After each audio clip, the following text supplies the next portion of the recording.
What's the first thing that comes to your mind when you hear the word India? My guess is yoga, curry, Taj Mahal, Bollywood, cricket, and for those who know their history, Mahatma Gandhi. Well, you'd be absolutely right to have thought about any or indeed all of these interesting things.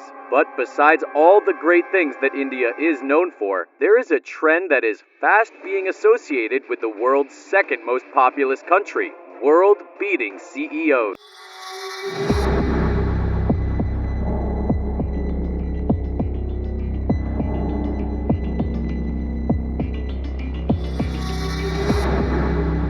In case you haven't noticed, the CEOs of multiple Fortune 500 companies and some of the world's biggest tech companies are all Indians. Yes, indeed. A quick Google search will reveal a mile-long list. Okay, I may have exaggerated a bit, but a long list of CEOs of multinational companies who are all of Indian descent. I do not think this is a coincidence or a stroke of luck. There have to be reasons why so many global corporations are being led by Indians. Surprised? Then join me as I unravel 6 reasons why so many CEOs are from India. Number 1.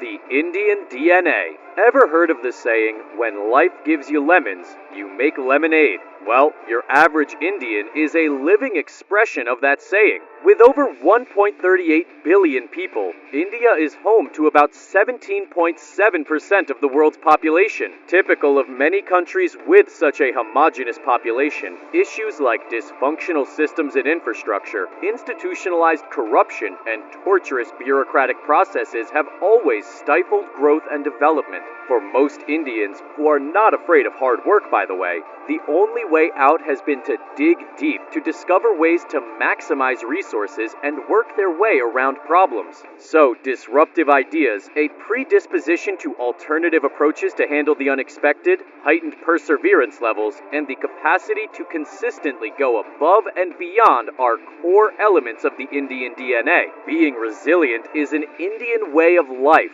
It's almost congenital. This explains why when you put Indians in environments with piece-of-cake situations, or even in cutthroat business environments, they hit the ground running and start getting groundbreaking results in little or no time.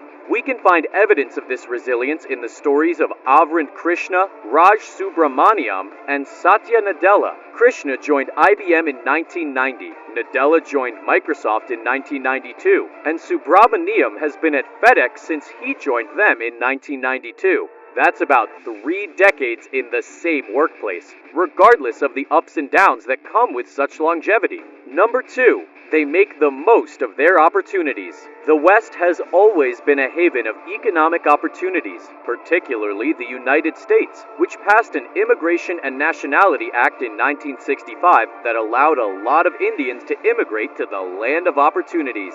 What is even more interesting is the fact that a significant number of Indians who went to the West worked in the technology industry. But it gets even more interesting. A few decades later, another wave of Indians would head to the U.S. Hordes of intelligent Indians like Satya Nadella and Sundar Pichai looking to further their education at some of the best universities in the U.S. and the West in general. Nadella got his master's degree in computer science from the University of Wisconsin-Milwaukee before getting an MBA from the University of Chicago Booth School of Business. Pichai got his master's degree from Stanford University Material Sciences and Engineering. He would go on to obtain an MBA from the Wharton School of the University of Pennsylvania. We all know how that turned out for them. And last I checked, India still sends a significant number of students to the West for varying levels and disciplines of education. Add to that fact that the majority of the work permits for foreigners that are issued by the US government are given to Indian software engineers.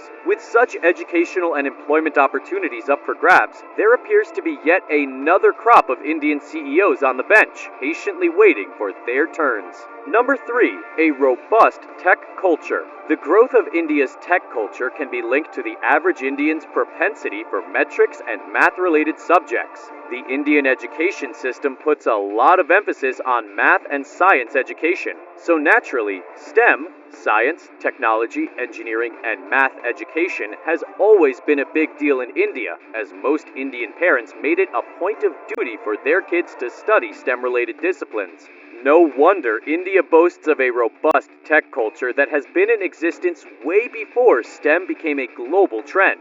Now, despite some of its economic and political challenges, India boasts of an extremely competitive educational system. Some of its most reputable academic institutions are the IITs, Institutes of Technology. India's IITs are central government-owned public technical institutes that are spread out all over India. With an acceptance rate of less than 2% of the number of applicants, these schools boast high educational standards that match even some of the best schools in the West. With such a high educational standard, it is no surprise that some of the alumni from IITs are the CEOs of leading Fortune 500 companies. For instance, Google's Pichai, IBM's Arvind Krishna, FedEx's Subramaniam, Twitter's Agrawal, and Sankaran Albertson all graduated from IITs.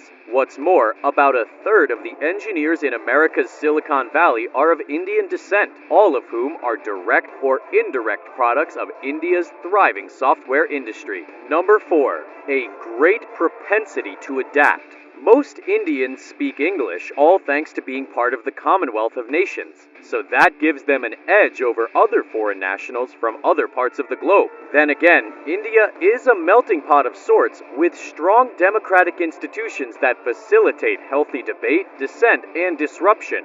So it has a lot in common with countries in the West, particularly the US, which are equitable, pluralist, multi-ethnic, multi-religious societies, all with a profound belief in the individual's ability to achieve great heights by dint of hard work and dedication. Their mastery of the English language and numbers, plus the fact that they are also fast learners, explains why they have always found it easy to adapt to the economic, political, and social conditions that they meet in the West. Number 5. Dogged work ethic. A strong work ethic is the common denominator of all CEOs, Indian and non-Indian. For most Indians, the line between work and personal life, when they have the luxury of personal lives, is blurred. That's why you'd find them working long hours both at school and at the office, even if they have to work weekends. Former Pepsi CEO Inyou is on record for working from midnight to about 5 a.m. as a receptionist to raise the funds needed to put herself through a master's degree at Yale. Even as Pepsi's CEO, she didn't rest on her oars. She still woke up at about 4 a.m. and often had to work until midnight. Number 6. The death of discrimination. With the death of discrimination against people of color in the West, glass ceilings disappeared, and meritocracy soon became a common practice in the modern business landscape. Given their educational qualifications, work ethic, and resilience, among other attributes, it has become very easy for Indians to be selected for key roles in global multinational businesses across the world. After all, if you wanted the best for your company, wouldn't you want someone with proven abilities in a leadership position? I would if I found myself in such a situation. Imagine if Satya Nadella was passed off as Microsoft's CEO because of his race or nationality. Do you think it would have grown from the $400 billion company it was in 2014 to be over $2.2 trillion today? Nadella is a shining example of the innovation, dedication, and growth that Indian CEOs have brought to the companies under their watch. What is more interesting is that most of these CEOs worked their way through the ranks of these companies, arriving at leadership positions based on the strength of their characters, educational achievements, and attitude to work.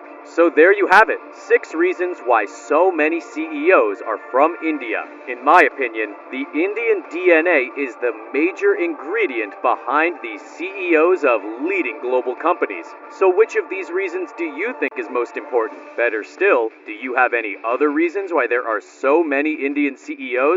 Let me know in the comments down below. Thank you so much for watching. And so on that note, I'm going to leave you for today. I hope you enjoyed watching, and if you did, be sure to leave a like and subscribe for more. With that, take care, and I'll see you guys next time.